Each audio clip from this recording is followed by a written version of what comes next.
وما کان ربک مہلک القری، اور تمہارا رب ایسا نہیں کہ کسی بستی کو ہلاک کر دے، حتی یبعث فی امھا رسولا، یہاں تک کہ اس کے مرکزی شہر میں کوئی رسول نہ بھیج دے۔ یہ اللہ کا اصول ہے، جب تک پیغمبر نہ آئے اور دعوت حق واضح نہ کر دی جائے، عذاب نہیں اللہ کی طرف سے آتا۔ اور اسی کا ذکر سورہ بنی اسرائیل میں ہے، آیت نمبر 15 میں، وما كنا معذبین حتی نبعث رسولا، ہم کبھی بھی عذاب نہیں دینے والے کسی بھی قوم کو جب تک کہ وہاں رسول نہ آئے۔ اسی کے تحت میرا یہ موقف ہے، چونکہ نبی صلی اللہ علیہ وسلم کے والدین تک کو دعوت پہنچی نہیں تھی، لتنذر قوما ما انذر آباؤہم، اے نبی ہم نے آپ کو پیغمبر بنا کے اس قوم میں مبعوث کیا ہے جن پر آپ سے پہلے کوئی ڈر سنانے والا آیا نہیں ہے، وہم غافلون، وہ غافل ہے۔ جس تک نبی کی دعوت آج کی ڈیٹ میں بھی نہ پہنچی ہو، اس کے لیے صرف ایک اللہ کو مان لینا کافی ہے، ایک اللہ کو مان لینا۔ ہاں جب نبیوں کی دعوت پہنچ جائے اور وہ بھی صحیح طریقے سے واضح ہو جائے۔ آج ہمارے نبی کی دعوت اگر کافروں تک پہنچ رہی ہے تو ہمارے کردار کے ساتھ کس قسم کی دعوت پہنچ رہی ہے وہ آپ خود ہی فیصلہ کر سکتے ہیں۔ یہ اللہ تعالیٰ ہی فیصلہ کرے گا کہ آج کا جو کافر ہے کس کے اوپر نبی صلی اللہ علیہ وسلم کی نبوت کا صحیح ہونا واضح ہوا، کس پر نہیں ہوا۔ یہ قیامت دن اللہ نے فیصلہ کرنا ہے۔ تو اللہ تعالیٰ فرماتا ہے کہ ہم کبھی بھی تمہارا رب کسی بستی کو ہلاک نہیں کرتا جب تک کہ اس کے مرکزی شہر میں کوئی رسول نہ بھیج دے، یتلو علیہم آیاتنا، جو وہاں آیات پڑھ کے سناتا ہے۔ اور نبی صلی اللہ علیہ وسلم بھی آپ دیکھیں ام القری میں آئے ہیں، مکے میں، پورے عرب کی وہ سینٹرل بستی تھی، کیونکہ وہ سینٹرل بستی کا فائدہ کیا ہوتا ہے، ساری طرف پتہ چل جاتا ہے کہ بھئی کوئی نئی دعوت لانچ ہوئی ہے۔ کسی کونے خدرے میں کوئی دعوت لانچ کرے تو وہ نہیں پھیلتی، اور وہ بھی سینٹرل پوائنٹ، پھر سب لوگ وہاں، پوری دنیا کے لوگ آتے ہیں حج کرنے کے لیے۔ اور آپ صلی اللہ علیہ وآلہ وسلم حج کے دنوں میں آپ کو پتہ ہے خیموں میں جا کے دعوت توحید پیش کرتے تھے، اور یہی دعوت توحید ایک دن رنگ لائی جب کچھ مدینے سے آئے ہوئے لوگوں نے آپ صلی اللہ علیہ وسلم کی بیعت کر لی، اگلی دفعہ کچھ اور لوگوں کو لے کر آئے، پھر مدینہ شریف آپ کو لے گئے، پھر آپ دیکھیں ٹیک اپ پوزیشن پہ آپ کی دعوت آ گئی۔ یعنی نبی صلی اللہ علیہ وسلم کے مکی 13 سالہ دور میں 125 لوگ صرف مسلمان ہوئے ہیں، 125 لوگ 13 سالہ دور میں، اور اگلے 13 سالہ دور کے اندر جس میں سے آپ صلی اللہ علیہ وسلم کے 10-11 سال بنتے ہیں، یا آپ کو 3-4 سال اور ایڈ کر لیں، مزید تقریباً 17 سال کے اندر 3 بر اعظموں میں مسلمانوں کی حکومت پہنچ چکی ہوئی تھی۔ اب کسی نے سوچا تھا یہ اتنی بڑی ریولوشن ہے، دنیا میں کسی جنگجو بادشاہ نے بھی ایسی ریولوشن نہیں کی ہے جو آپ صلی اللہ علیہ وآلہ وسلم کے ذریعے اللہ نے غالب فرمائی ہے۔ اور میں اس میں آپ کو بڑی حیران کن بات بتاؤں، دنیاوی بادشاہوں کے اندر اور نبی صلی اللہ علیہ وآلہ وسلم کے اندر فرق کیا ہے، اس بات کو سمجھیں گے، بہت امپورٹنٹ نقطہ ہے۔ نبی صلی اللہ علیہ وآلہ وسلم نے جو ریولوشن برپا کی ہے، تو آپ سے پہلے بھی اسکندر اعظم تھا اور کئی بادشاہ تھے، نمرود، جن لوگوں نے دنیا میں حکومتیں کی ہیں۔ آج کافر ہم پر یہ اعتراض کر سکتے ہیں کہ جنگجو آدمی تھا، دعوت پہنچا دی پوری دنیا کے اندر۔ عرب کے لوگ جو ہیں طوائف الملوکی کا شکار تھے، آپس میں لڑتے رہتے تھے، آپس میں لڑتے رہتے تھے۔ تو ظاہر ہے اگر ایک لیڈر ایسا آتا جو ان کو ایک جھنڈے کے تلے جگہ جمع کر دیتا تو عرب بہت بڑی پاور بن سکتے تھے اس زمانے میں، کیونکہ وہ ٹف ماحول کے عادی تھے۔ رومن اور پرشین امپائر اگرچہ سپر پاورز تھی دنیا کی، لیکن وہ اتنے ٹف ماحول کے عادی نہیں تھے جتنے عرب کے لوگ تھے۔ لیکن عرب کے لوگ آپس میں لڑتے رہتے تھے، ایک جھنڈے تلے جگہ جمع کرنا ان کو۔ اور دوسری ان کی کمزوری تھی کہ وہ جاہل تھے، قرآن کی شکل میں ان کے پاس علم آ گیا، تو ظاہر ہے انہوں نے رومن اور پرشین امپائر الٹ ہی دینی تھی۔ اور جس طرح باقی بادشاہ جب کوئی حکومت قائم کرتے ہیں، ان بادشاہوں کے جانے کے بعد پیچھے پھر بندر بانٹ شروع ہو جاتی ہے، ان کے پچھلے جو فالوورز ہیں، اولادیں آپس میں لڑنا شروع کر دیتی ہیں، آہستہ آہستہ وہ امپائرز ٹوٹ جاتی ہیں۔ اور نبی صلی اللہ علیہ وسلم کے کیس میں بھی وہ یہ کہہ سکتے ہیں کہ آپ بھی جب دنیا سے گئے ہیں تو 25-30 سال ہی نظام چلا ہے، پھر حضرت معاویہ اور بعد کا دور آپ دیکھ لیں، جس طریقے سے اس کا تو کوئی اسلام سے تعلق ہی اس اعتبار سے نہیں ہے، وہ باقی دنیاوی بادشاہوں کی طرح ایک دور تھا۔ 3000 سال تک مسلمانوں کی حکومت تھی، اسلامی حکومت نہیں تھی۔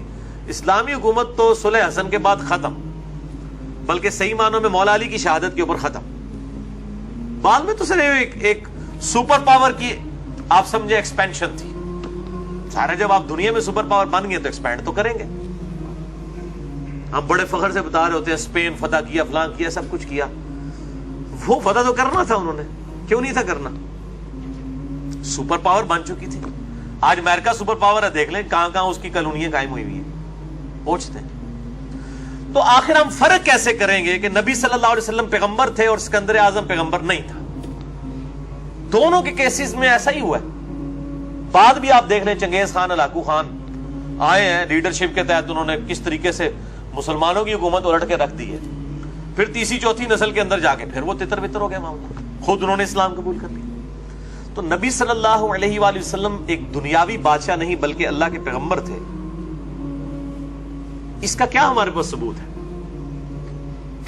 اگر ہم اس کو کمپیئر کریں دوسرے بادشاہوں کے ساتھ تو آپ حیران ہوں گے کہ اس میں ایک واضح چیز نظر آپ کو آئے گی, بہت بڑی چیز. اور وہ یہ ہے کہ آپ صلی اللہ علیہ وسلم نے اپنی وفات سے پہلے ہی بتا دیا تھا کہ میرے بعد کیا کیا ہوگا, حتیٰ کہ بندوں کے نام تک بتا دیے. یہ کسی دنیا کے بادشاہ نے نہیں کیا کہ چنگیز خان کہے جی میرا جو پڑپوتا ہوگا اس کا یہ نام ہوگا اور وہ میرا یہ سارا بیڑا غرق کرے گا.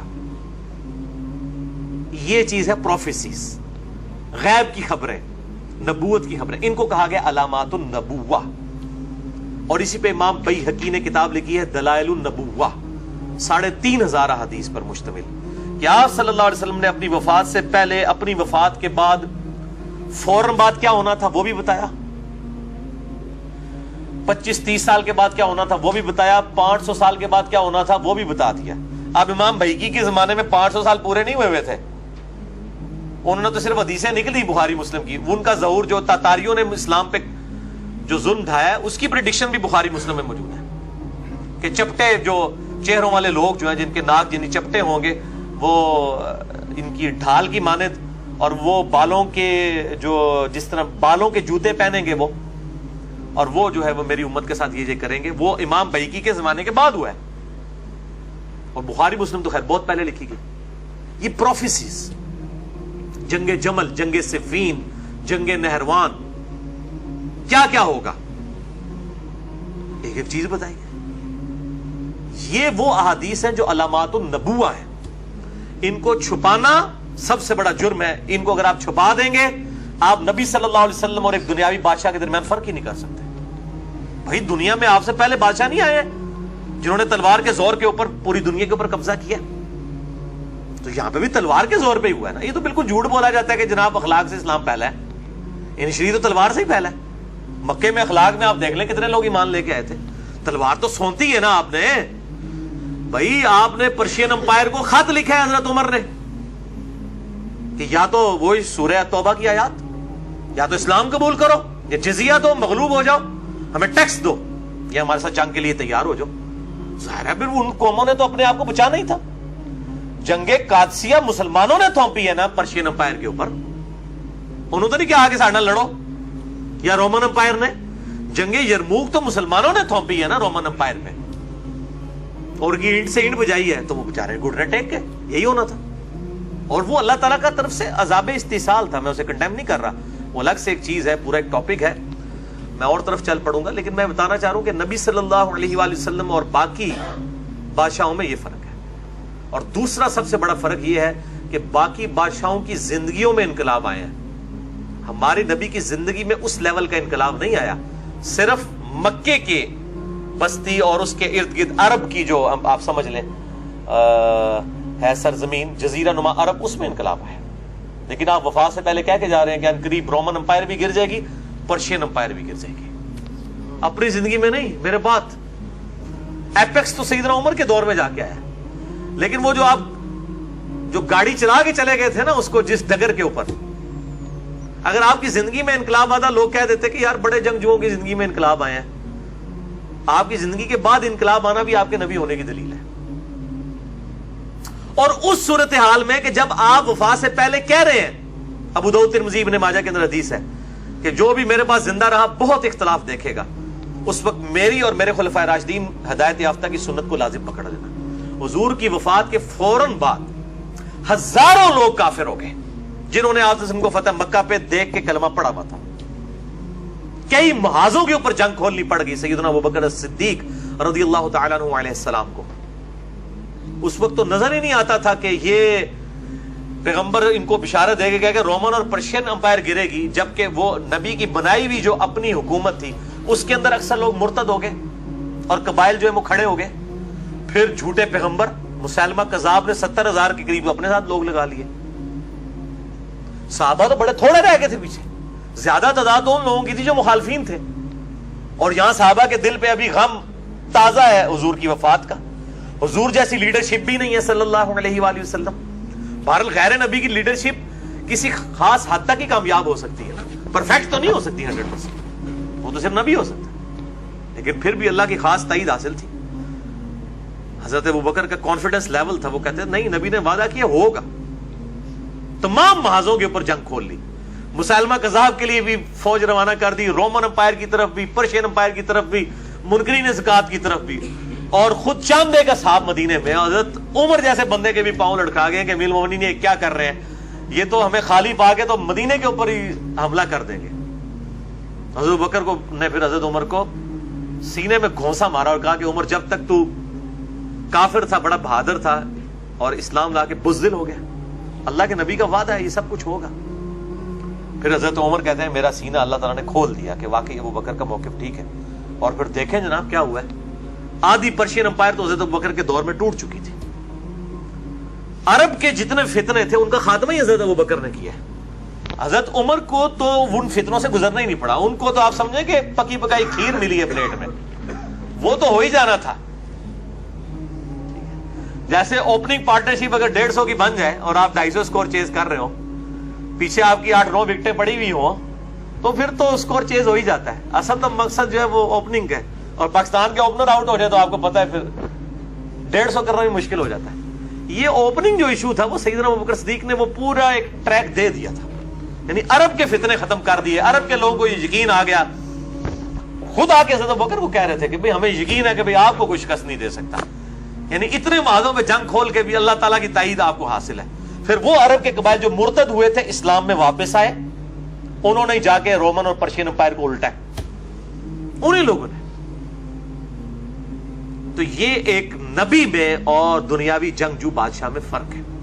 باقی یہ بات جو ہم کہتے ہیں نا اسلام تلوار کے زور پہ نہیں پھیلا، اس کا آدھا پورشن درست ہے کہ اسلام جہاں کہیں بھی گیا اور علاقوں کے اوپر جب قبضہ ہو گیا، وہاں پر امن کا نظام آ گیا، اور جو کافر رہنا چاہتے تھے ان کو کہا گیا آپ کافر ہو، ٹیکس دیتے رہو جزیے کے طور پہ. وہاں پر پھر ان کے اخلاق سے متاثر ہو کر لوگوں نے اسلام قبول کیا. لیکن اس سٹیج تک پہنچنے کے لیے تلوار ہی استعمال ہوئی ہے، ورنہ رومن اور پرشین امپائر نے وہاں بیٹھے ہوئے تو کلمہ نہیں پڑھ لینا تھا نا، جب تک ان کے سر کے اوپر یہ تلوار نہ پہنچتی. جنگ قادسیہ اور جنگ یرموک کی یہ چونکہ ہم انگریزوں کے غلام رہے اور پھر ہم ڈیفینسو موڈ میں چلے گئے غلامی کے دور کی وجہ سے، اور یہ اس وقت جب یہ کتابیں لکھی گئی سیرت النبی کے اوپر اور شبلی نعمانی اور ایسے لوگوں نے کہا نہیں اسلام نے تو ساری دفاع میں جنگیں لڑی ہیں، کوئی ڈیفینسو ہی جنگیں لڑی ہیں، offensive کوئی نہیں لڑی ہیں. اس سے بڑا کوئی تاریخ کا جھوٹ نہیں ہے. کس کو آپ دھوکہ دے رہے ہیں؟ یہ جہاد جو ہے اللہ تعالیٰ کی طرف سے عذاب استیصال تھا مشرکین عرب کے اوپر. اگلی امتوں پر عذاب آتا تھا اللہ تعالیٰ کی طرف سے پتھروں کی بارش کے ذریعے، چنگھاڑ کے ذریعے، پانی میں ڈبو کے، طوفانوں کے ذریعے.